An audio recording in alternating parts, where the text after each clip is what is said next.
Yeah, I mean, I think I don't know. That's the thing is I'm really starting to just loathe academics in general. It's just like go the fuck outside, like actually live a Well, little. I think it's also just like they don't fucking go out and do shit. Exactly, They like don't they touch the don't. grass. They don't understand how people work. Fuck them. That's what I Yeah, would say. I mean it's yeah.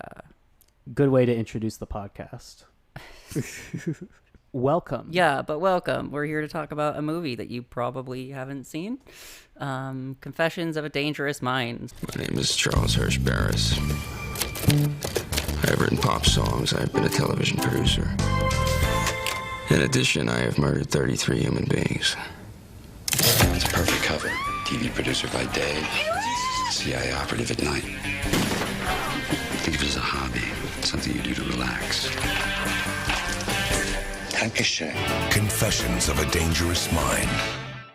It's a very strange movie. Yeah, for sure. I mean, I first saw it when I was in high school. I think like senior year of high school, and it definitely like I watched it a few times. I showed it to my friends. Like it had a certain impact on me, and then I kind of forgot about it for a while. And I always regard it as like sort of a good movie. I don't know if I would call it like a great movie, but in the years that have gone on, it definitely stands out. We watched it together, and it was kind of like a thing where we kept looking at each other and realized, like, hey, this is actually like a lot better than like the average American upper independent movie. Yeah. You're not gonna see this on A24. Yeah, for sure. I think the reason I showed it to you is it stands out as like the only example of a Hollywood movie I can think of where the CIA are actually portrayed as a villainous organization. You know, the best you'll get is like sort of like maybe shady, but in the right in the end. Or if it's not that, it'll be like Born Identity, where it's like not the CIA proper. It's like this little splinter group of the CIA that went rogue and did this bad thing. The best you're gonna get is usually Jack Bauer saying, like, "Oh, what I'm doing is terrible," while drowning some Arab person. Pretty much, yeah. Before we go into like some of the things about the movie and what we find interesting about it and what it reflects largely about like America, not just like CIA, but just American culture in general,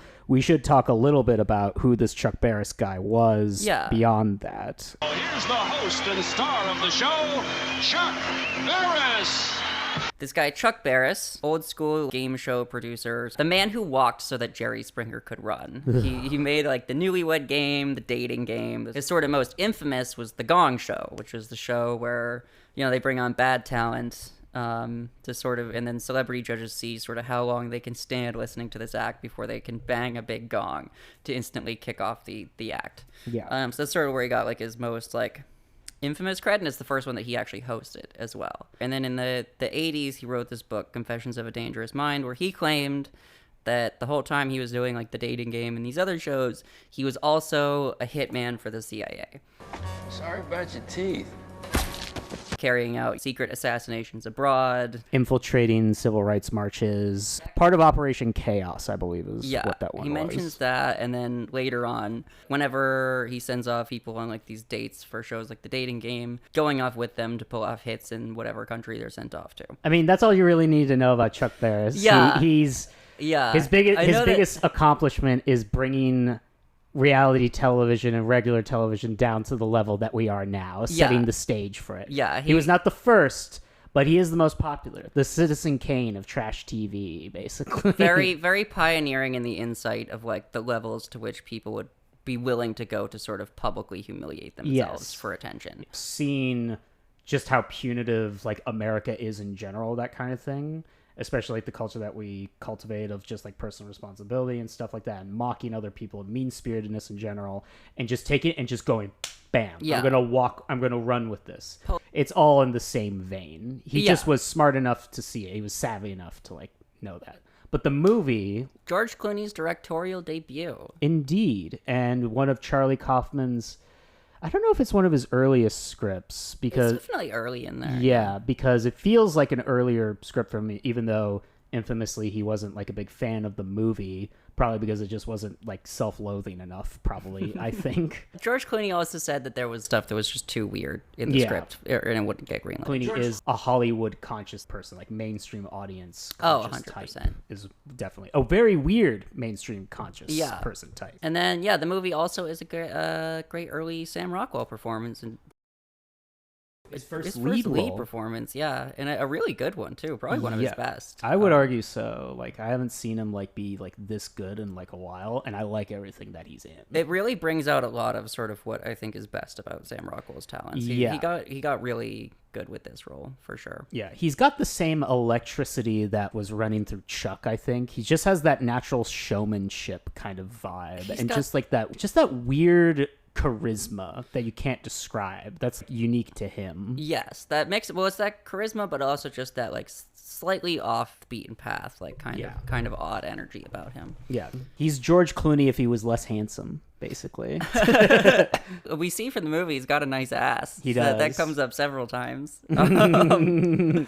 But yeah, so, movie opens in Kaufman fashion, which is funny because you guessed this before we even seen the movie, that the sort of framing device is him sort of locked away in a hotel room writing all these stories of his confessions, which, in fairness, is how the actual book Confessions was written. Chuck Barris did lock himself in this hotel room. It was right months. after he quit the Gong Show, I believe, right? Something like that. Something shortly after. Yeah. Drew Barrymore is coming up to visit him, and she mentions, I can't wait forever for you to marry me, and Chuck basically just sort of blows her off and stays in his little hole. And there's another detail in there. I'm not totally sure where the movie's going with this one, to be honest, but it opens with Reagan's inauguration. Also, actor becoming president. Yeah, 100%. Ronald Reagan, the actor? In the context of the movie, it feels ominous in a lot of ways. Very ominous, yeah. Like, because essentially that's like the age they finally won. The ultimate success of the conservative wet dream has come true. Mm-hmm.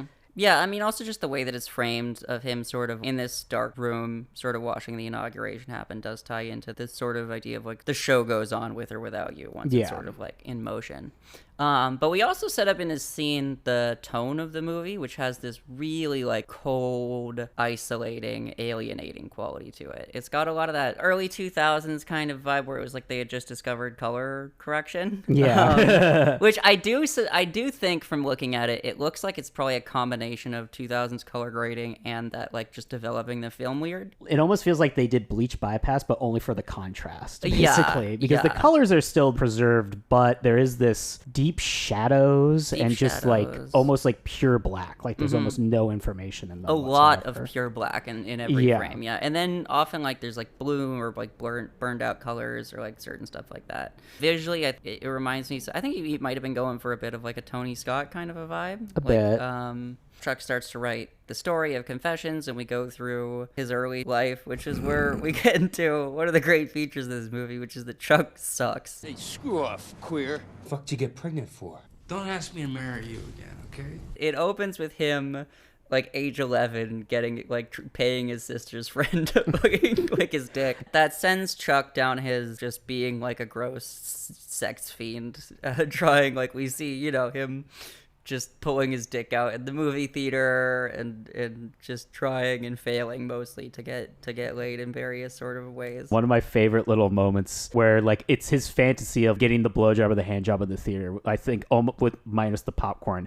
And she just looks at his penis and then just cries and runs away. And he runs after it and he forgets to like He's got to zip up real quick. Yeah. He just can't play any of this cool. No, and he it can't. all extends including when he's a secret agent. Right. He is a man who is solely driven by his penis. Truly embodying the great American male, honestly. Yeah, definitely that addictive kind of personality. He's someone who has like a hole in his soul that he is constantly trying to fill with something. Indeed. And he starts it with sex, and then he tries with, like success, and then eventually murder. Yeah, the natural progression. Exactly, yeah.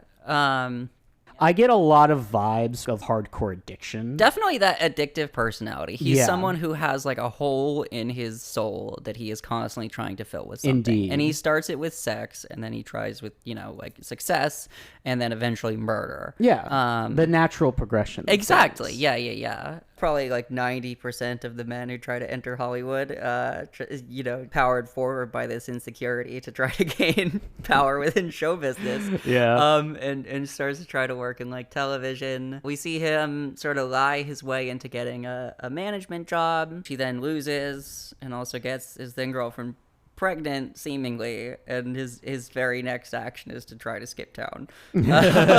So again, Class act, great guy. Fuck you.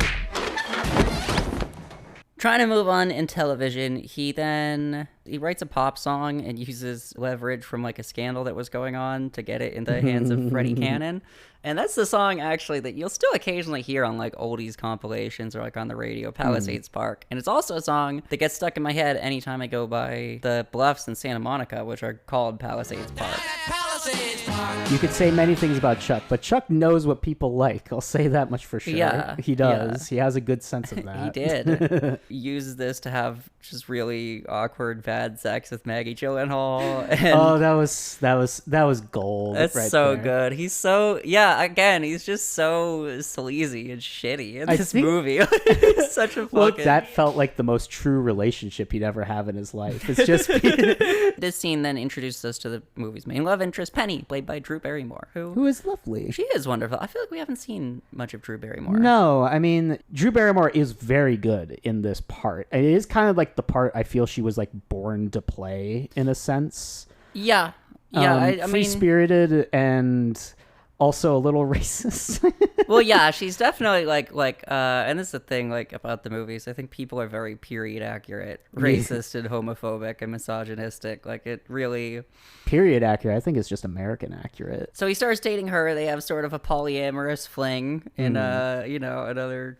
I guess that's pretty modern. It works out great. Right. So it gives Chuck the idea for the dating game. He pitches it to the network. They let him make a pilot, and the pilot gets rejected in favor of a show called Hootenanny. When that played, I still think about that line. Fucking Hooten fucking Annie. Yeah, Well, he's you know got- what it makes me think of? It's like Benny fucking Hanna! Why? also I think somebody from like the studio actually played the guy who's like Hootenanny. Oh, like really? they insisted that like a studio exec actually do that. Oh, solid. And he's like, who the fuck would watch a show called Hootenanny? Yeah, that's also a fun thing about this movie is Chuck's gravelly private eye narration going over the whole back Yeah. of what happened. In true Kaufman fashion, like Yeah. a full-on voiceover throughout the film. God help you if you use voiceover in your work, my friends. God help you. Then at this point, he is scouted out by George Clooney in a really good George Clooney performance. He carries this real like menace. Yeah. It's this mix of this softness to him on one hand, like there's this quietness, this reservedness, and this like understanding, but there's a real menace. Like this is someone you don't want to cross. It's definitely my favorite supporting role he's ever played. Yeah. I really like his performance in actually another CIA adjacent movie, The Men Who Stare at Goats. I want to see that movie. It's his performance is really good. It's just that's the one where he really gets to Clooney it up and expose his weird Clooniness about him. Yeah. Definitely worth checking out, especially if you liked this movie. One of the main shots, and it frames it so that literally George Clooney is the devil on his shoulder. That is, yeah. like at the very beginning, they aren't hiding it at all. It does go a little bit into the questioning of like whether this is real or Yeah. just Chuck making it up. I compare the movie, in that respect a lot to like American Psycho, and then Yeah. it does play up a little bit the idea that like maybe this is all sort of just in Chuck's head. But it doesn't matter. It doesn't matter. Screw off, queer. So Chuck is scouted out, and he, originally tries to blow him off. George Clooney convinces him to go into a bar and have a drink with him, where he pitches him on the idea of doing work for the CIA. CIA is something. Please be discreet, Mr. Barris. He just has the death stare. He just views you almost as like an object Yeah, almost. but there's this mystery in his eyes too. Yeah. Where it's like you don't quite know what he's thinking, but you're not. I you don't think it's like gonna it. be good. Yeah, it's not great. Yeah. So Chuck sort of, and then we go from there to the farm, which is a real place Yeah. where the CIA Oh. actually trains its people. Also, when Chuck Barris wrote this in 1984, and I don't think the term "the farm," I don't think that was actually known to the public yet. Yeah, And- that's another one of those little hints. Well, okay, so here's actually, yeah. Again, like with this movie, lots of little hints, and one of the great ones that comes up. Oh, He's yeah, training to be an assassin, and it pans. It pans past the crowd, and you see Oswald and Ruby, which is a great little gag I never noticed Yeah, as a there's high also a schooler. great gag on the shooter range when they're all firing their rifles. Yeah, and yeah. Oswald's jams. And George Clooney is very like proud of that moment. You pull back here, and there's There he Oswald's gun jammed.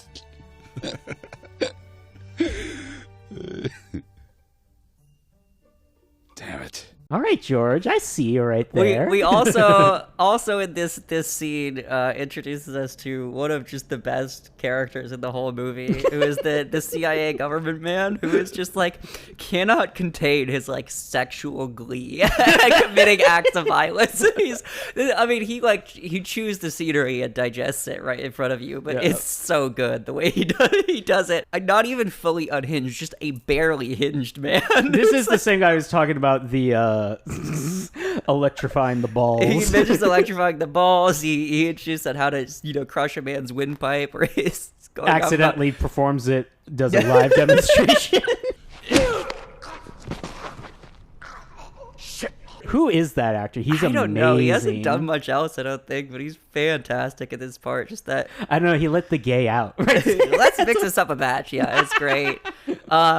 But yeah, actually, going back to the thing about the farm and him knowing that, so this is a deviation from the way the story is told in the book, which the book is, again, actually pretty accurate to the way that it works back then. It's authentic is the best way I would describe it. He sort of applies for like a night job in the CIA as like a, just with nothing going on in his life. Yeah. And just sort of casually does like bookkeeping work, and then they just sort of slowly upgrading him to, like spying on MLK. Yeah. And then eventually they're just like, oh, you want to kill some people for us? Yeah. And he's just like, fucking, I got nothing going on Saturday. So, which it sounds silly, but like that honestly is how it went back in those days. Yeah, like, he knows too much. He does. Like, he knows too much. He wasn't a stupid guy. Like, no. and he did like to read. I know that. So like, it's possible he was just well read on like the various CIA scandals of the 70s. But well, we do also know that his first wife, I believe, was the daughter or niece of the head of CBS. I believe it was CBS or NBC.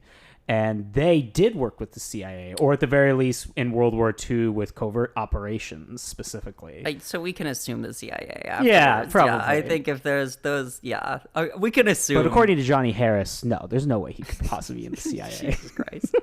But I read an interview with someone who worked with Chuck, who said basically the same thing, which is the vibe I got from the book, which is that a lot of it probably is actually true. Like, there is definitely a strong grain of truth to it. I think the specifics are probably mostly bullshit. But even then, so we get to, this is what introduced us to the very shady side of the CIA. It's a rare thing in a movie at all for the CIA's, like, ethics, or even honestly in movies up until, like, 2010, it was rare for anyone to even express like remorse over killing somebody. Like, killing is always like just people are fine with it. Yeah. Whereas Chuck, at the farm, he has a scene where he confronts George Clooney about like, you want me to kill people. And George Clooney just says, like, you've done nothing with your life. You might as well. Go ahead. Well, it does capture that kind of, especially during the era, that patriotism tied with the violence, I would say. Yeah, because it is like, you want to fight for your country, don't you? And stuff like that. And just getting slowly disillusioned. Well, even then, it's portrayed as like he's very much muscled into it. Because it's it's one of the great scenes in that movie, or one that I always really like, is when he goes to Mexico shortly after graduating from the farm. He goes there with George Clooney as his handler. Bad for the U.S., right, Jim? You're now officially a patriotic citizen of the United States of Jim Bird. There's no backing out now. George Clooney's like, shut the fuck up. Shut the fuck up. Like, we're way past that. He's bad for me personally. Yeah. Like, you're in it. You're going to do this, or we're going to kill you and leave you for dead and leave you behind in Mexico. We sort of flash through the murder. It seems to go sort of wrong, but Chuck makes it out, shaken but alive. Yeah. And in the book, I remember this scene is portrayed as, again, very, like, accurate to the shadiness of real-life wet work, where it's sort of like, Chuck meets with, like, 3 other guys at a bar the night before. They go over it. They wait for the target to go sit on a bench. They all show up, surround him, blam, and then they book it, and they never see each other again. Yeah. And, like, that's pretty much how it goes. Yeah, it's remarkable how just unsexy everything is. So unsexy. Like, this is... Uncool is the best way to describe the movie, which is so awesome. Uncool. Yeah, it's great. And Which is one thing I don't understand when some people say that. They're like, oh, this is like a power fantasy. Like, no, it's too pathetic. Really not. Yeah. No, I just can't agree with that It's at all. almost like an anti-power fantasy. Like, if we see... Because it's the like... anti-video game. Yeah. I mean, like, the first shot of, like, Chuck, like, we see him, like, frantic, panicked, covered in blood, and just driving away as fast as he can and coming back to New York and just throwing up. Well, he can't even, because that's a great moment too, and it's a nice little bit of irony right there. He just comes in and Penny's there and he has his gun, he's like just holding it together. He drops and she's it just like, behind the I'm a radiator. hippie now. Oh yeah, great. Kind of immediately afterwards, he gets rewarded, which is a great theme throughout it, because he gets the call that CBS is interested in it. Yeah, they pick up the dating game. And this part is just like a very much true slice of life, like the early attempts at the dating game where everyone is just being as foul as they could. Pretty much word for word, there's transcripts of like these episodes in reality and that were featured in the book of like, my dad's Welsh, my mom's Hungarian, so you could say I'm well hung. Or it's just like, it's just like, what would you play if it was a trombone? Or it's like, if you were a trombone and I blew you, what noise would you make? Yeah. It's such a great shot. I always laugh where you see Chuck just like grinning like a jackass on one end of the table, and it cuts back to these stone cold execs, that like just cold tone of the movie, and it's just like him grinning, and you just hear like the sound of the guy making the blowjob noises in the background.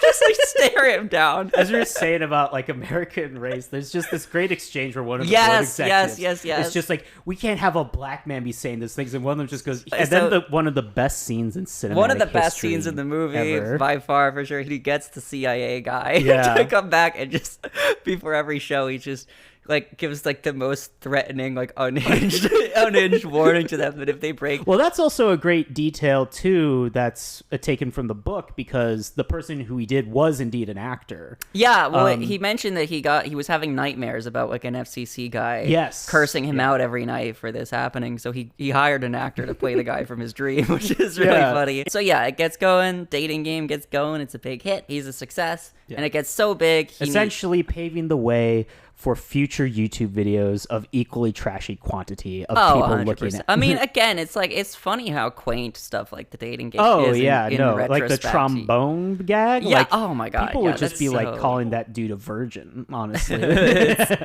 Chuck eventually hits a wall because they want him to they're gonna double up the show. They need like a new fresh idea, for the primetime version of the dating game. So they need Chuck to spice it up, at which point, Jim Bird, George Clooney's character, comes back. Jim Bird gives him this idea for the show that basically that instead of just sending them on some basic date, they'll take them to some exotic locale in another country. From there, Chuck can go and do his secret CIA wet work. And this is also a really important scene because it gets into the psychology of why Chuck continues doing this.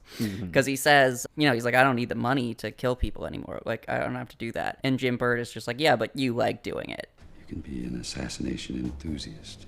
And I think that was the first clip you ever sent me to. Yeah, for sure. And that's definitely that strain of American culture of like, just violence for pleasure. Murder in its own sake. Yeah, indeed. Exactly. And just the fetishization and the love of violence for violence sake played out to someone like directly doing it. Yeah, so we get, a great shot of the lady picking some ugly nerd over Brad Pitt. And that's their one shot in the whole movie. It's so good. Oh my god, it's so good. But yeah, and then we get the scene he goes off to Europe to go do this assassination, and we get another great example of just like, this movie is sort of an anti-power fantasy because he doesn't get to look cool or do anything powerful. Anytime he gets close, he fucks it up completely. Yeah. Like he's got to go meet someone in a bar to exchange information, and he gets the wrong person before he sees Julia Roberts and awkwardly shuffles over to her to get like all of his confidence just gets broken right there. It really is like James Bond making a mistake and then just not being able to perform afterwards. He rolls in with so much dick swagger and it's like, I'm a fucking badass, and it just fucks it up instantly. It's just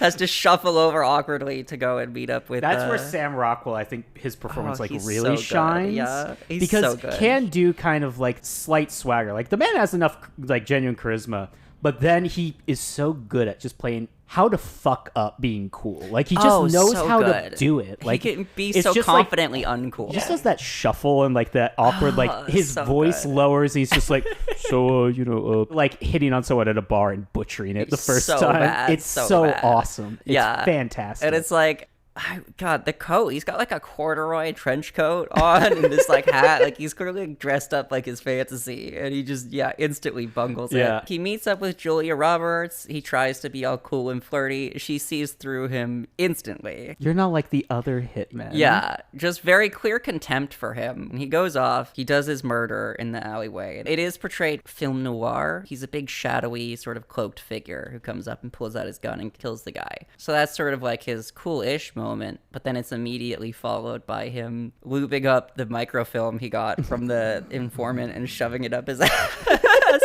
And Sam does this great like little whistle to us as he's putting it in.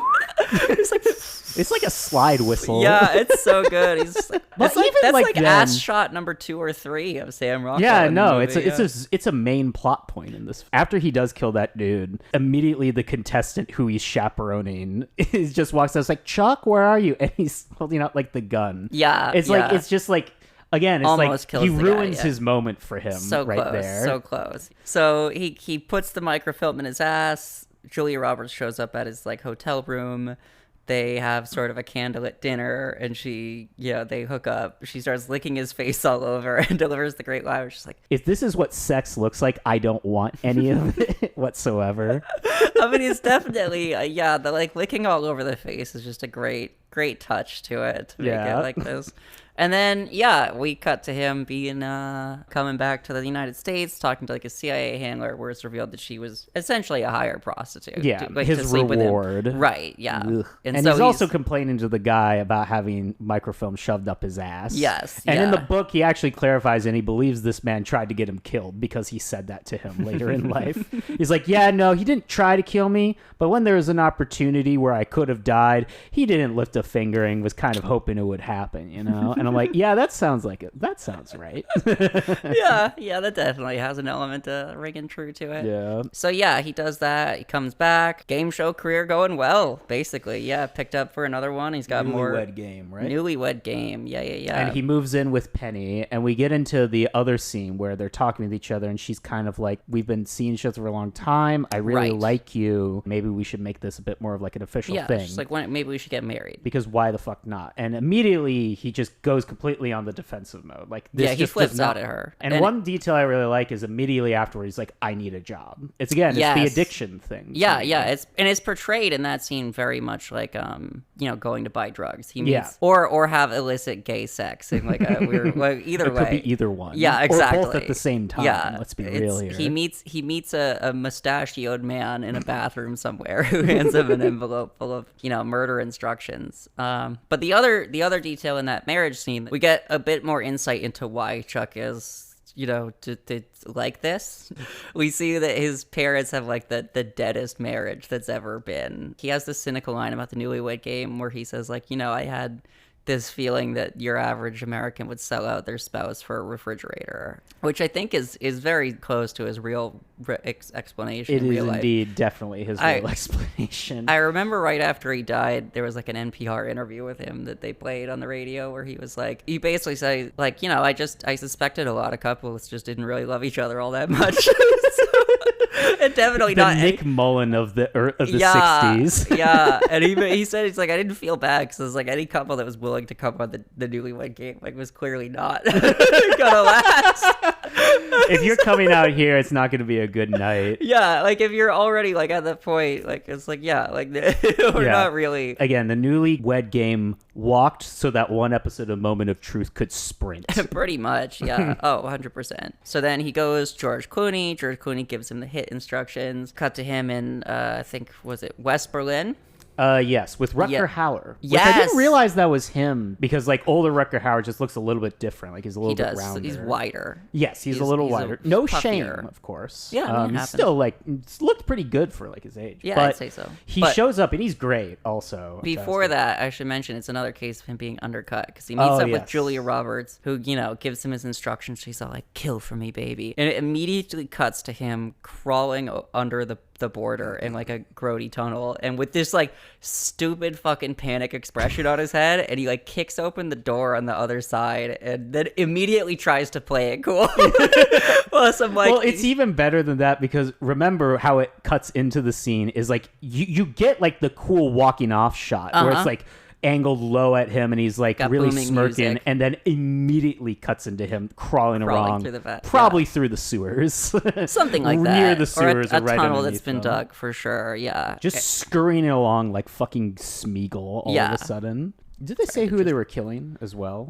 They mention his name, but that's another thing about this movie is they're like people who are being killed. It could be anybody. And one, like, it doesn't matter to Chuck. He doesn't care. He's just killing because he enjoys the act of killing somebody. This is portrayed as taking out, hits for a fucking crime organization, which is what the CIA is in reality. Is an international, same with the criminal police. organization. The police and the gang. Yeah. And gangs they're all essentially the same Yeah. thing. Different masters. I mean, CIA, that's I all think it even is. to more so is like Well, very, that was like, just operates. mafia, basically. Yeah. And that's very much how it's portrayed. Why else do you think they got jealous of JFK? Because he had the legitimate Yeah, ones. the mob connections. Well, they had plenty. Anyways, before we go into that, Find another podcast to go into detail Yeah. on that one, ladies and gents. yeah, he meets up with Rucker Hauer, and they got to just stake this guy out for like a day and a half of just sitting in a car waiting for him to come by. The guy finally skis by through the East Berlin snow. Rucker Hauer gets him with the door to the car and, garrots him and pulls him into the back seat. He has Sam Rockwell take a picture of the murder as it's happening. Spot on, Yeah. I must say. Oh, for like a Yeah. CIA murderer? Well, yeah. just Americans in general who do this kind of shit. Yeah. I mean, it Well- just reminds me, Abu Ghraib or anything else. Just the sick, disgusting, But obsession with murder. The and obsession just with murder, and violence. it's also that connection, come to think of it, of like between the violence and the entertainment of it all, Yeah. and the camera specifically. Indeed. And then there's the sort of just dumb, panicked, confused expression on Sam Rockwell's face while he takes this shot. Also, something I noticed rewatching it is that and another thing of like Chuck just sucks at everything. He's told explicitly that like this other guy, Keeler, Rucker Hauer's character, is a drunk, so he's got to be there basically to watch him and make sure he doesn't fuck it up. And Chuck instead passes out in the car. Has to be woken up to do the murder. So yeah, does that, and then on his way back, he realizes he's been compromised by the KGB, and he tries to run, but they catch him, and he only gets we out. stand the KGB on this podcast. Is that the official line of this show? No, that's our show title. We stand, We the, stand KGB. the KGB. Yeah. But so yeah, they catch him, and he's let go through a prisoner exchange. We have our lovely little scene right there where it turns out that the couple he brought to Helsinki were KGB operatives. Yeah. This is where I would argue the film makes a serious stylistic and at the very least tonal turn. Because to me, this is where arguably both of he's living essentially two lives, and this is where they both arguably cross over in the most direct way. Or at Which the very comes least, up in the next scene too, actually. Yeah. He comes home. He's eventually like, they get him back through a prisoner exchange. He comes home, talks to George Clooney. George Clooney tells him, like, there's a mole. You were sold out, basically, so you got to just lay low for a while. And so the next scene is him doing talent auditions for like a talent show and breaking out these various people to sing If I Had a Hammer for some reason. It's really bad, and they keep like telling him to go. But then as this next woman is singing her song, Sam Rockwell starts to drift into a fantasy, and the wall sort of like peels away behind her to reveal the place in Mexico where he did by the his way, first that was hit. real. Oh, really? There's only one VFX shot apparently in the entire Oh, movie, really? and it's him looking at the TVs early on when he's thinking about going to business.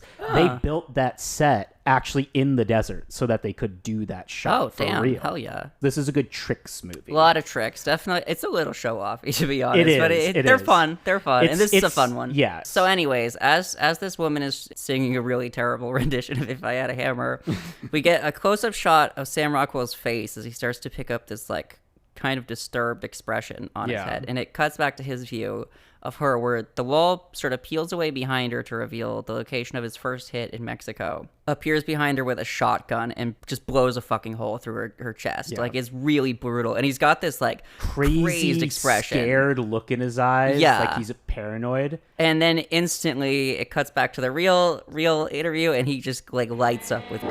And he gets the idea for the Gong Show. Yeah. He's explaining, he's like, the second the act is too bad, we kill him. We kill him dead. Yeah. It's just a great little, like, indictment of American culture right there. Oh, too. yeah. Linking a certain violence of just, or at the very least, an act of hurting somebody else. Yes, yeah. Very specifically. Like, this is not going to be productive to society in any way, shape, or form. And that's the other thing, is I think, like, this story is, it shows it's a very pathetic man just sort of tearing other people down, both metaphorically and physically murdering them to feel bigger. And it only ever makes him grosser and more pathetic and feel smaller in the end, which it's always been relevant, and it will continue to be relevant, unfortunately, like, at least with the way things are going. But anyways, so yeah, Gong Show starts up, and we get, you know, that starts to go off, and then this is where, you know, Chuck starts to really face the criticism for the kind of TV he's making. I believe there's like a small little montage of his success, like it's very tiny. Yeah. And then immediately, because he's like getting famous since he's on like the Gong Show, and there's just this beautiful Playboy model. He's at the Playboy Mansion. Chuck is sort of like, he's like top dog. You're thinking it's kind of like this cool scene. It's like, oh, he's gonna like get with this like beautiful woman. He's walking, and they meet in this tiny intimate place behind the fountain. Yeah. And then she just fucking eviscerates him. Yeah, she just rips him apart. Rips him apart. Again, it's another like big turning point for at least Chuck's character. I mean, again, the fun is over. Mm-hmm. And she just does this. I mean, Clooney made it very specific. They changed it to a Playboy model because they wanted to be as emasculating as possible. Because everything that comes out of her mouth is 100% spot on Oh, the it's money. so true, yeah. It's like you aren't creating anything. You're just tearing down people who are sad, maybe lonely, and like want to be loved. People whose only crime is wanting attention. Yeah, yeah. And he just can't even bring himself to words. He just runs away. There's also a thing earlier on in that scene where like a little person waiter comes by, and she's like, "Oh, I love the Gong Show. You know, you're Chuck Barris." And he's like, "Oh yeah." And then the guy that Chuck is talking to looks at him with like utter disgust. And Chuck just has to walk away. He's achieved a level of like success, but not acceptance into actual society. Yeah. Like for what he's especially doing, like the he's- high society. Right. Is what He's I would still say. he can only associate now with like people on the fringes, Yeah. basically, and he's not welcome into No. real power, real society, stuff like that. It does strike me as a very dysfunctional men who rise the ranks, but through like very like skeezy means, Yeah. and just furthering their isolation and further like social dysfunction Yeah. in general. Oh, 100%. Because you know they're not going to be happy doing this. Yeah. Like, it's not a good existence whatsoever. And this again, just like so many of the men who try to make it in Hollywood. This is just so many of them. Yeah, I think LA really leads the nation in disgusting rat-faced bastards who look like chlamydia personified. Oh, yeah. Anyways. Why do we think we have such good free STD checks? Yeah, in this there you place? go. There we go. It's because they're Skis. bipedal here. God damn, yeah. So, anyways, what does come after that scene? I think that's when he gets canceled, when the show gets like taken off the air. That's right. Isn't it? That's not the Gong Show, but another one of his shows Yes. gets taken off the air, and he gets this really like sick look in his eye as he you can tell he's clearly just fantasizing about killing this network executive who's having to tell him that. Yes. And he goes like, "Don't shoot the messenger," and Chuck is like, "Yeah." Well, Does that. actually, his head was supposed to explode, but credit to like Clooney, they were like, "That's too much for this part of like the Yeah. story." Oh, for sure. It's just like one beat away from It's like just so close. killing someone Yeah, right there. you He's about can- to snap. You can see it's such a great look from Sam Rockwell of like, and this is where we get the sense that he's really starting to lose it too at this point. Well, it's also afterwards. I just love when he's at the he's at a bar afterwards, as he does, you know, drinking away, probably getting into bar fights.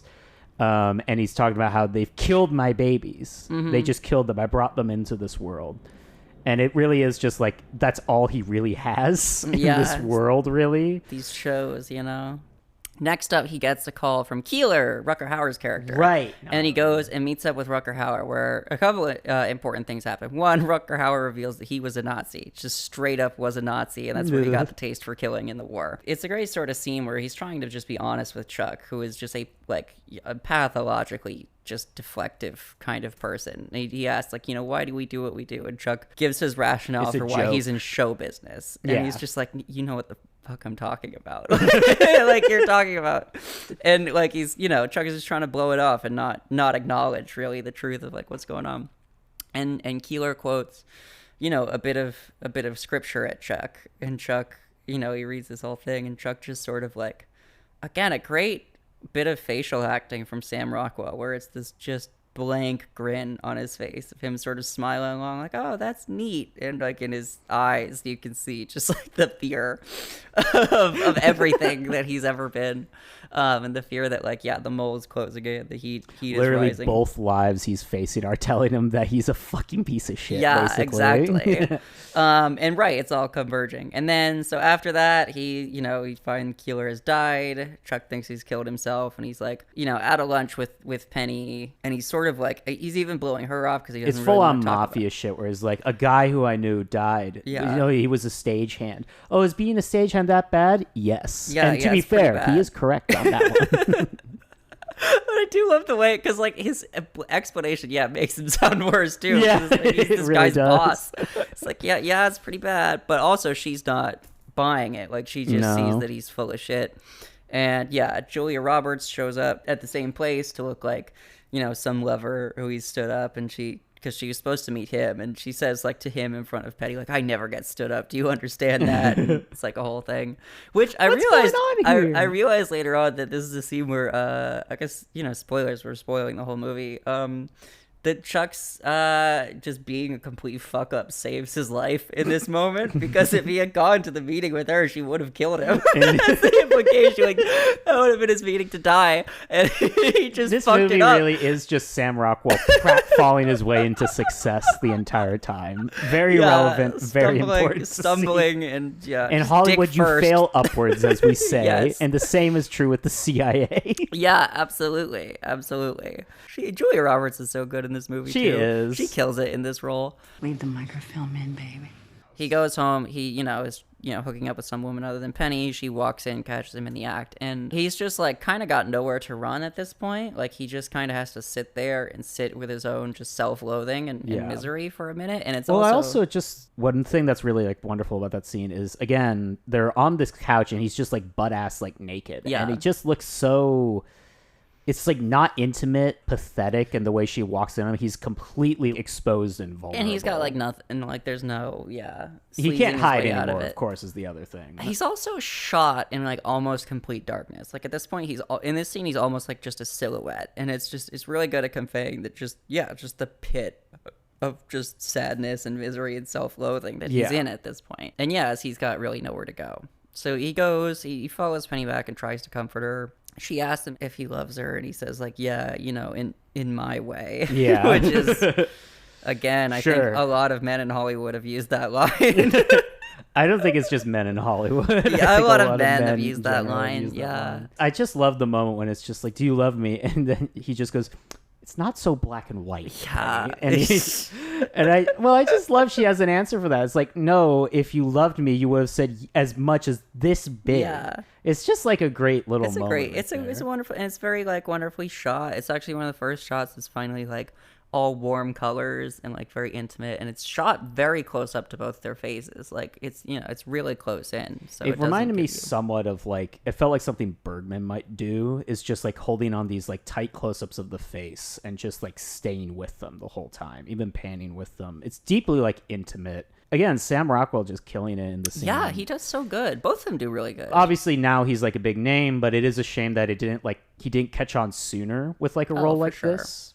I feel like if this movie got released now, it would go over much better. Probably. If it was streaming era, people would be talking about this on Twitter probably a lot. I don't know if it deserves like amazing anything, but this isn't like one of the more best recognition than it gets. Yeah, it definitely is like a cut above a standard like American like movie. It's like, for sure. This isn't like, oh, this is like, this is good, it'll pass your time. It's like, no, this is like art. You gotta like digest what the Yeah. movie is giving Yeah. you. You have to engage with it on some level to get do. something out of it. You do. And also, it works pretty well as a movie, too. And you don't find those very often, you know? Yeah. The crossing the line between the art and the movie. Yeah, it's got sort of enough of both, and it's got a great sort of offbeat sense of humor about it. It's a very funny movie. is. It's very very dark humor, but it's very funny. Yeah, it's up our alley. as And we would say. fantastic performances all around. And yeah, so the next scene right after that, I think we get Bird.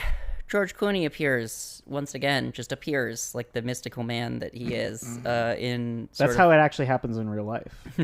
He appears sitting on the diving board of Chuck's pool at his LA house. And they go out and they have, this, again, just a really fantastic scene in this movie where, Chuck finally is like, he tries to tell him, like, I'm out. I'm sick of all this. I'm out. And George Clooney is saying, like, you need to find the mole. And Chuck is like, no. And he challenges him finally for the first time. Now that it's all falling apart, he says, like, you got a problem with killing? And Clooney says, I just don't fit the profile. Chuck tries to call his bluff, say like there's no profile. Which point Clooney gives us like just the drop of just, he's been saying throughout this whole movie, like, I know everything about you, Chuck. I know what hand you jerk off with. It's the left one. Yeah. And he looks down again, It's a good gag. scene. But then he finally like reveals all of the psychological dysfunction and weirdness that Chuck has been running from. He killed his twin sister in the womb or strangled her with the umbilical cord. His mom always resented him for this and raised him as a girl until he had a sister was Hey, born. Charlie, it's okay. Yeah, Come on out. It's okay. Yeah, it's not too late, Charlie. Come on. Let's go get a drink and talk this out. Scientist to scientist, I'd behave like that. His real dad was a serial killer who's now dead. Which is a Kaufman invention. At the That's very definitely a beginning, Kaufman invention. That his a real serial dad is a killer. serial killer. Yeah. Yeah. Chuck is very like rattled by all this, clearly, and he points a gun at Clooney. And is like, "How do I know that you're not the mole?" Which point it reveals, like, we see that Clooney is like dripping blood out of his leg into the pool. Which is when the movie starts to take like a real turn for the surreal element of it. This is definitely like more into the Kaufman. He looks so ghostly. The light is reflecting on him from the pool. But then we get the shot above of like just the cloud of blood that's been dripping into the pool underneath him, and it's just so. And we get Chuck sort of spiral into paranoia from there as he's just like sweating and shaking. And at one point he goes into a bathroom and it looks down and sees someone. I actually didn't notice till my most recent viewing that. So he sees someone handing like a hit envelope under, the next two stalls next to him. But the picture on the hit envelope is of the real Chuck Barris on it. And then, we just see him falling apart. He goes to the Gong Show set, but he's like sweating and shaking and paranoid. He's pointing a gun at the unknown comic and like sending him out on stage and then kicking him off the stage. He just has like a full, complete sort of psychological breakdown. Nervous breakdown. Right in front of everybody. And this gets into the like American Psycho of like, it doesn't matter.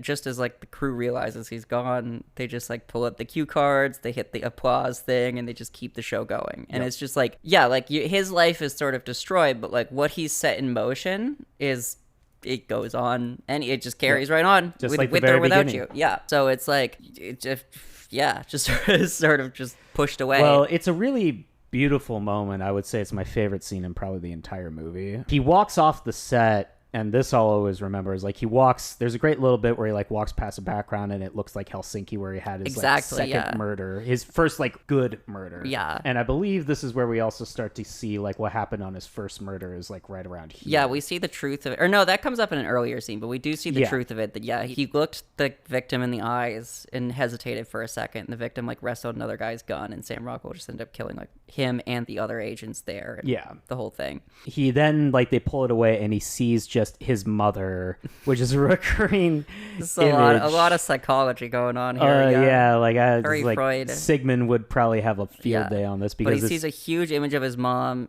singing to him dressed as a girl as a child for his birthday. And she's in, it looks like she's for like a widower's like outfit, or like at the funeral. She's wearing like a veil. Veil, and it's just, he reaches out with like this Christ-like pose, and he's just like, take me away. And it cuts back and he's on the Gong Show set and everyone's just staring at him like a weirdo.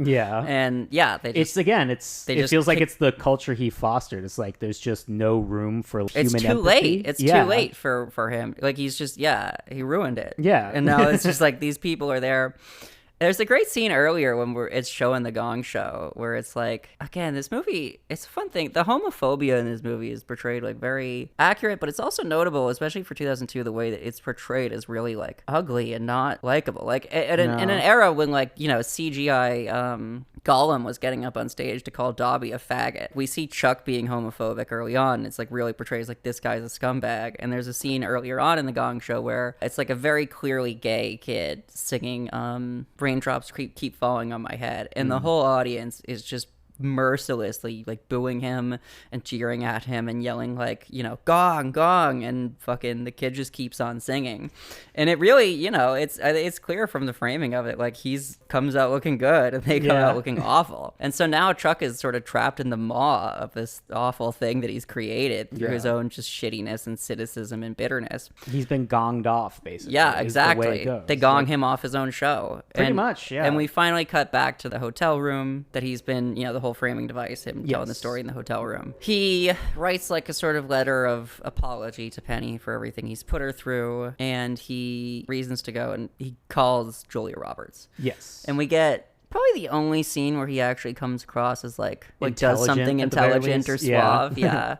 He's finally got it put together, but even then, there's some great dialogue. And it's very Charlie Kaufman dialogue in this scene. But he tries to say, like, still being sleazy about it, basically. He's like, you know, I'm sorry, but I do hate myself completely. And she just says, like, you know, Nietzsche says, he who hates himself still respects himself as one who despises. And Chuck is like, ah, shit. Huh. Yeah. You got me there. You got me, yeah. Basically, she tries to poison him with the tea that she offers. But there's a very cleverly done sort of double fake out where Chuck makes it look like he spun the glasses around when he didn't actually. Then she spins the glasses around thinking that it looked like, you know, she ends up getting poisoned. And it's a really the ugly, just disturbing death. It's not like a clean death at all. It's not. It's really like shaky and nasty. And then he walks over as she's sort of dying on the ground and picks up her hand to write out a suicide note. Well, he just jams like the pen in, and it's just like this, and her eyes are still open, she's still convulsing. And if there's any point you're still like, this is like a fantasy or anything like that, it feels shattered in this moment. For sure. Because he comes across like a fucking serial killer. Yeah. Which is what he is. Yeah. I mean, 33 people are dead, according to him. Yeah, guys, this is like what you've been watching. Like, I don't know what to tell you. Like, he's just cold and calculated at this point with how he does it. And it's just like, it's just so bitter and brutal. Unnecessary, too, considering he, like, it was probably to get her to admit that she was, like, the mole, but all he had to do was, like, go to the bathroom and, do that. Well, he does the fake out of, like, pretending to die. And exactly. But what I mean is, like, he didn't even need to do that. It just felt like an extra salt in the wound. Yeah, he's trying to show off. He's trying to be like, he's trying to rub it in, for sure. Yeah. And she dies. He just leaves her there and walks out with her corpse, say a little note that says no love. A bit on the nose, but hey. Yeah, you know. And then he goes off and he marries Penny. Happily. Finally. Yeah, happily marries Penny. But then as they're getting in, you know, as he's like going out to the ceremony, his paranoia is still just completely, you know, off the wall. He's starting to hallucinate. He sees like George Clooney standing there and he starts like freaking out. His first kill. Yeah. All the people, everything he's done is still just haunting him. And he panics and runs into the limo with Penny, and he confesses to her. You know, he says, like, I've been a hitman for the CIA. And I love the way he delivers this next line. It's just like, I killed a lot of people, but he says it like a little kid. He says it like really breathy. He's like, I kill a lot of people. I kill a lot of people. It's almost like Tom Hanks admitting that he's a murderer. Yeah, when he it's was, like, so like, I think I killed somebody. I know I killed somebody. Robbie, just tell me where you are. And Penny just laughs it off, just like laughs right in his face and laughs so hard. And then he starts laughing and he just carries off. And it's, again, that like American Psycho of like, well, to me, doesn't matter. Well, I thought that was one of the better references in the film because it's very clearly like modeled after The Graduate. Oh, for sure. Yeah. And I think it's just a good way to like end the movie. Beyond that, it's like whether it's real or not, but also whether it's going to be okay after that, because it's not going to be. It just leaves you with this air of uncertainty with someone who gets away with like everything. He gets away with it all. But it does end finally on Chuck Barris. The real Chuck Barris sitting down for an interview. Indeed. As Sam Rockwell's narration says, like, I came up with a new idea for a game show. It's called The Old Game.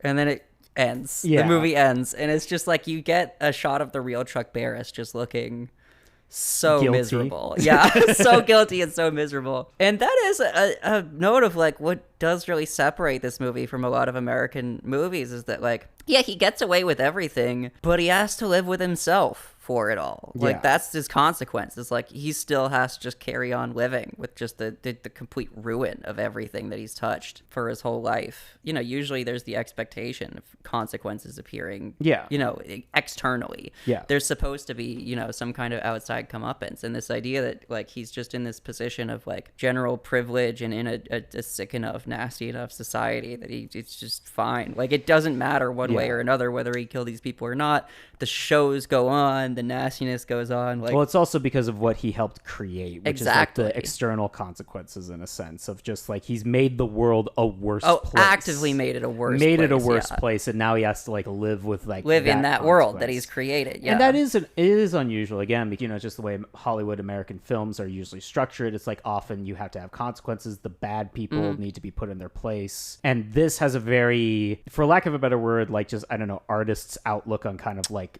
character study, I would Yeah. argue. I mean, it is very Kaufman-esque in a sense. You know, it's about a guy who sucks and he just makes his life progressively more miserable and he has to live with it. Yeah. And I think what just separates it is the fact that, you know, George Clooney is making this. And I brought this up to you before, but the comparison I think of to sort of highlight this point about the way Hollywood does things is the Hong Kong movie Infernal Affairs. The sort of villain character, the guy who's been informing for the mob. The informant. At the end, sort of like he has like a crisis of conscience that tries to come to, but like, you know, all the other people are dead and he basically gets away with all his crimes, but he has to go on living with himself is the like, and it sort of ends on narration of like, well, he's stuck in hell sort of forever now. But the remake of it, The Departed by Martin Scorsese, ends with that same character played by Matt Damon. You know, all the same stuff happens to him, except then in the very end, Mark Wahlberg busts into his apartment and shoots him in the fucking head. Because we needed to have that. There That's needs just to be Marty's Catholicism there- poking its head out. Yeah, right there, exactly. But like well, it's that- funny because this movie does remind me. It feels like something I feel Paul Schrader would write. Honestly, the guy who wrote Taxi Driver, and he's written like Rolling Thunder. Definitely a lot elements of more that, like yeah. quiet, especially his later work with like. I haven't seen First Reform, but at least in the tone, it's much more like stylistic, quiet, and just a lot of like internal consequences and just sadness, honestly. The opposite of a feel-good movie. Yeah, it makes you feel bad. Yeah. You feel like you gotta take a fucking shower. It's like a after Sky you watch Ferreira. This, yeah. It's like a Sky Ferreira album. You're just like left with this sad, empty feeling because you Yeah. just saw somebody just like decompose, like on Pretty screen much, yeah. in You real just saw, time. yeah, and this movie came out in 2002, which is when pretty much everything is talking about ramped up to 11 and got 1,000 Yeah. times worse. It's You know, funny yeah, again. It like opens on Reagan as like the logical succession of it. This movie came got out released during in the Bush. Yeah. Which was like, oh god. I mean, that was like the trashiest like the culture would get. Oh, It was yeah. like really peak, just nasty. Yeah. In so many ways. Like again, like obviously, like you know, that's when Jerry Springer and Maury Povich and even like fucking Dr. Phil really like hit their stride. Which is like the whole premise of those shows is just like bring on People to you make know, fun of them. abnormal, outrageous people, usually just poor people, Yeah. just to fucking mock them for their Or just their Morgan lives and Spurlock decisions. with his fucking show about just living like you're impoverished for like 30 days. yeah, which shit always like kills that. me. Or there's that, you know, as you mentioned, that the Moment of Truth, that game show they tried to do. But Yes. even American Idol had a whole. The first Fucking X episode of every Factor. season is just the Gong Show. It's just the shitty acts that didn't make it, but Yeah, they're fucking it's Hell's let's Kitchen. laugh at them. It's yeah. Hell's Kitchen. It's MasterChef. It's like destroying with facts and logic, It's- basically. yeah, and just tearing down people for the crime of wanting attention, and Yeah. again, just the worsening of like people, or you know, everyone, and then the internet would start to get big, and people like, you know, I can't help with the gay kids screaming like, singing, you know, raindrops keep falling in my head in the movie. I thought of Kara Cunningham with the Leave Britney Alone Yeah. kind of thing, and how like just merciless people were at her Yeah. for so many years of the 2000s. And then at the same time as all of that was going on, this is when the Iraq War would break out, and you know, just America's psychopathic violence would be unleashed again, just fully out on another country. And the CIA in particular will catch a lot of flack for their habit of extraordinary rendition, which was just like, if you lived in another country, the CIA could just send thugs to your house to fucking take you away, put a black bag over your head, spirit you away to a black site where they would torture you indefinitely. And yeah, they got the wrong guy a lot of fucking times. And it's basically agreed under international like treaties and whatnot that like the CIA is never gonna face consequences for ever doing that. It's just how it goes when you have American empire essentially having the cheat code of just running everything. Again, like, it wouldn't surprise me, honestly, if Confessions even started production or was produced in, like, the late 90s. Right before, like, 9/11, some of the biggest, like, films of the time are largely about Americans being at the top of the world and being like, is this fucking it? Is that all absolutely. there is? And then they would, like Chuck, just burn it all away. Yeah, like, pretty much. It's just...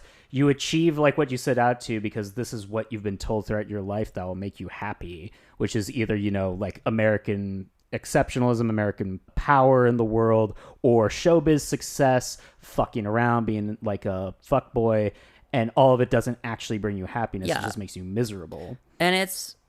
Yeah, and it just, again, it's just... And also, just like The Matrix, it's also just an allegory for being trans. It's a cry for help. I don't know if I could say that about this Charlie Kaufman movie. There's definitely the stuff with being, John Malkovich. Being raised as a girl. Being John Malkovich, I mean, that's...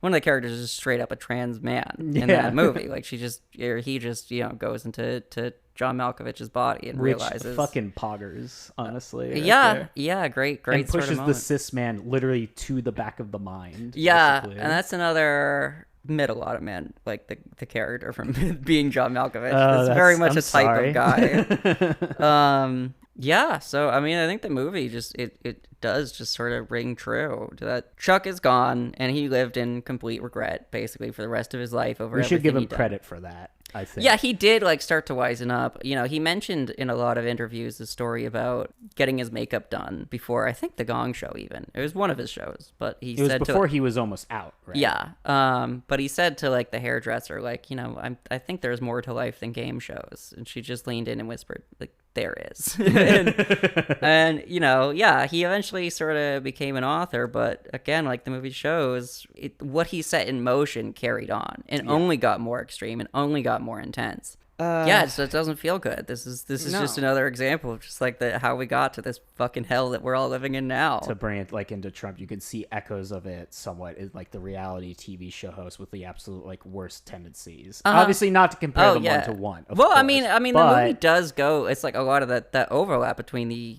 entertainment and the imperialistic crimes of a very deeply disturbing and criminal nation. Well, it's all different ways of pacifying the masses. One thing that you can say about like Chuck, his specific brand of media, is that none of it creates critical thinking for like people to question certain things. You're laughing at people who are using popsicles, especially during an era where we were literally like essentially genociding fucking Cambodia and Vietnam. Yeah. And like we're outraged by the fact that like two fucking girls, though to be fair, one of them was 17, filleted popsicles, or or somebody for the crime of trying to do bad stand-up one night, basically. Well, yeah, he always mentioned like his line with the book was like this thing about the hypocrisy, I guess, of being on the one hand, mercilessly ripped apart by the critics for entertaining people while getting medals for killing them. But what I do think Charlie Kaufman picked up on in the script, and George Clooney as well, like, is that those two things were just like different sides of the same coin. Yeah. The same thing that will bring a culture to, just be assassinating people for whatever fucking reason and committing genocides in various countries. Mm-hmm. The same. It's all from that same nasty energy that will encourage them to, just rip apart a fucking gay kid on The Gong Show. And honestly, after... Or just shoot a fucking Asian lady for singing like a bad rendition of the Hammer. Well, that's the thing is, so I actually watched some of The Gong Show in preparation for this, and it is funny just how quaint it seems by today's standards. I did as well. But at the same time, it's like, Chuck would always say like, oh, the show's just fun. People come here to have a good time and all that. But like, it seems much softer by today's standards, but still, when someone gets gonged, you see the look on their face, and it doesn't fucking feel good. Well, and it's like it's clearly, it's still a pretty merciless fucking program. And the point is really to just relish in tearing people down and making people feel bad. Because even then, when like the judges are talking about, there's not like, it's not even constructive criticism whatsoever. No. It's just essentially, you sucked, fuck you, move on, basically. Yeah, they just give off like snide little jabs. I will say the most ironic thing is that the one like sparkle of light that maybe makes it like softens the blow is actually Chuck himself. Great host, yeah, fantastic host. Fantastic host, and also does somewhat, at the very least, seem to try to like kind of give the impression, hey, it's all fun and games, bro. Like, let's move on. Although even still, like when people, he still has to throw in those like mean little jabs.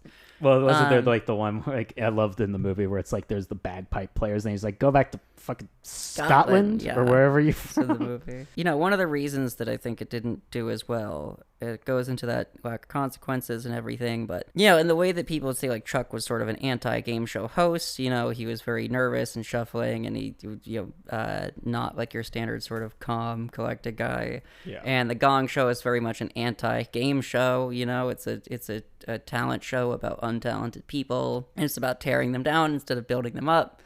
And the movie is kind of in a lot of ways like an anti-Hollywood movie. It's about a very unlikable man doing pretty nasty, unlikable things for a while. I can't even imagine a test audience watching this. Yeah, and because suffering, all the complaints would just be like, "This guy sucks. Can we just right? Can he die at the end?" Suffering no consequences. When I do see criticism of this movie, a lot of it that when I see from people who don't like it, their main complaint is like, "Why would you make a movie about such an unlikable fucking guy?" And it's like, because that's you. Yeah, I don't know what to tell you. Like this is the unfortunate, grim reality of what America is like. I was gonna say, I feel like the movie it's a little too real for American audiences, but I do think one thing is definitely, in a lot of cinema, especially at the time, like one thing that we should like take into account, like the movies that were like big, like right before this, are like Lord of the Rings movies that are like relatively simplistic morally. The literal bad guys are like orcs. Yeah, and definitely in cinema. I'm not saying that there's not bad movies that were at the time. I mean, I like Lord of the Rings. You don't, but we'll talk about that another day. That's not really like why I just don't find it like it's not for any kind of moral. Yeah, exactly. It's not in space. It's not in space. But yeah, no. But even then, like relatively like morally simplistic films. This is the 2000s. It's funny because there is actually a TV show adaptation of this book, I believe, in the works. Is there? I believe so. And in the works, like right now. Right now. Interesting. And I believe Justin Timberlake is going to play Chuck Chuck Barris. Fuck, that sucks. Yes, Apple TV. So no one can outdo Sam Rockwell. No, they should just get him for it. Sam Rockwell is fucking uncanny as Chuck Barris. Yes, it is we are like going to play dead clips. on. It is shocking how much he resembles him. It's funny because now Sam Rockwell looks even more like Chuck Barris, I would say. Yeah, I mean, even older. Sam Rockwell, I think, acknowledged that it really is uncanny, like how well. And I know, like he did hang out with Chuck for a while for the role, but yeah. I mean, Chuck was a consultant on the movie because it's funny, such an unlikable guy, and it kind of like had to soften him even then, like for some of the stuff he did. Yeah, definitely a pretty. Oh yeah, with the television show adaptation, again, like you can't replace fucking Sam Rockwell. It's probably not gonna be good, but I do think that if this was like, say, on HBO, in like in the 2000s, it would have done well. Yeah, because there was like a distinct like Sopranos is mostly in my head just because I've had recency bias, but it does remind me a lot about it because it's American empire in decline, like a real degradation of like our culture, and even like. In one case, a mobster can't take it anymore, and in this case, a game show host can't take it anymore. And I think that's part of the other reason why it wouldn't have done so well. Yeah, it also just, again, like that, it was just a kind of bad timing. I mean, even... Americans also don't have patience for these kinds of movies unless it's at home, is right. what I would say. And also, I mean, even aside from the fact that 9/11 had just happened, so everyone was riding that patriotism high, like... America was getting so fucking hyped for a war anyways, in this like jingoism, like I mean only a few years before this movie was like Saving Private Ryan, which is really just straight up fucking war propaganda, like pro-war, pro-violence propaganda. Like as grim and nasty as it tries to make the violence in that movie, like it's all done in service of making, further valorizing its troop protagonists. Well, again, it's that even thing where and it's like hammering it's- home the importance of righteous violence. Yeah, exactly. and Violence is again- awful, but you got to do it for the right reasons, Right. And you got to be good about it and rise above your like, animal instincts, you know, basically. Yeah, and Spielberg made that. Spielberg is always, by this point, like Spielberg had been he was like the king of Hollywood. Oh, yeah. And like his brand is very like heavy, like it's nostalgia all the way through. Like A great past. Incredible. Yeah, exactly. Like so much nostalgia for the past, whereas this movie like is like this. No, the past was fucking ugly and nasty and gross, and this is us. This is just us. Run by a bunch of very dysfunctional men who could barely keep their own shit together. Yeah. Well, that's the other thing is like, typically like- you see these kinds of movies. I mean, I'm always reminded of one thing we should maybe even look at. There's this show called The Offer. I don't know if you've heard about it, but never. it's the producer of The Godfather. Essentially, the show is based on this producer when he's old, reminiscing about like The Godfather and how he saved everything in the production. And this is the anti that, because I could see in the 2000s something that's like, yeah, these game show hosts were like really smart and savvy and they knew what they were doing. It would be like, you know how there's like the corporate, like the Blackberry movie is actually good, but like Air, the Air Jordans movie, or that there could piece of totally shit been one like that about the piece of Gong shit Show. one that Seinfeld just made. Oh yeah, with fucking what, cereal or some shit like that. Pop Tarts. Pop-Tarts. Who the fuck wants a Pop Tart movie? I think that was I think we just everything. covered pretty it. much. Yeah. It's a good movie. It's definitely worth checking out. It's probably not the best movie anyone's ever made. It's but no it's Stone Cold. That's what we call foreshadowing. The moral of the story is the past was ugly and it led to an even uglier future. And yeah, I don't know. Have fun living in hell, fuckers.